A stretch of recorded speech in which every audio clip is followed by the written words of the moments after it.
ఛత్తీస్గఢ్లో అర్ధరాత్రి జరిగిన ఘోర రోడ్డు ప్రమాదంలో 12 మంది మృతి చెందారు. 15 మందికి పైగా గాయపడ్డారు. దర్గ్ జిల్లా కుంహారీలోని మురోమ్ గనిలోని లోయలో బస్సు పడిపోయింది. ప్రమాద సమయంలో బస్సులో 30 మందికి పైగా కార్మికులు ఉన్నారు. లోయ 50 అడుగుల లోతుగా ఉంది.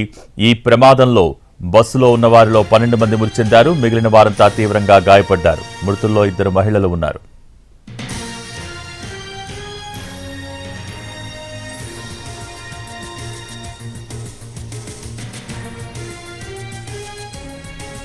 కుంహారీ పరిధిలోని కాపురి గ్రామంలో గని ఉంది.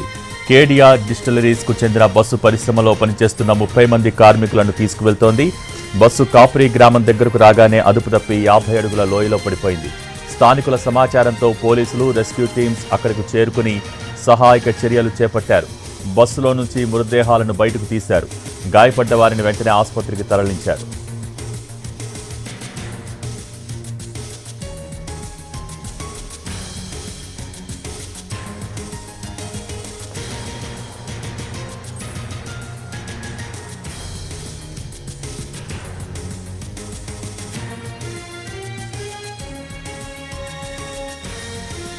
నిన్న రాత్రి 8:30 గంటలకి ప్రమాదం జరిగింది. మరణించిన వ్యక్తులను గుర్తిస్తున్నారు.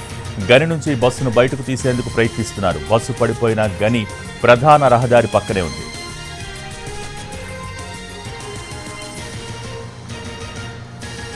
ఛత్తీస్గఢ్ బస్సు ప్రమాదంపై ప్రధాని మోడీ విచారం వ్యక్తం చేశారు. ఈ ఘటన చాలా బాధాకరమని అన్నారు.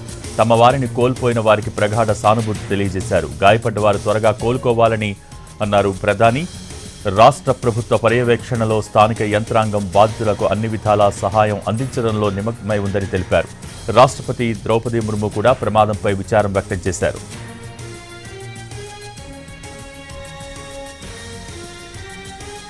ఛత్తీస్గఢ్ సీఎం విష్ణుదేవ్ సాయి కూడా ప్రమాదంపై విచారం వ్యక్తం చేశారు. మృతుల ఆత్మకు శాంతి చేకూరాలని, వారి కుటుంబాలకు మనోధైర్యాన్ని ప్రసాదించాలని భగవంతుడిని ప్రార్థిస్తున్నానని అన్నారు. ప్రమాదంలో గాయపడ్డ వారి చికిత్స కోసం అధికారులు తగిన ఏర్పాట్లు చేశారని చెప్పారు.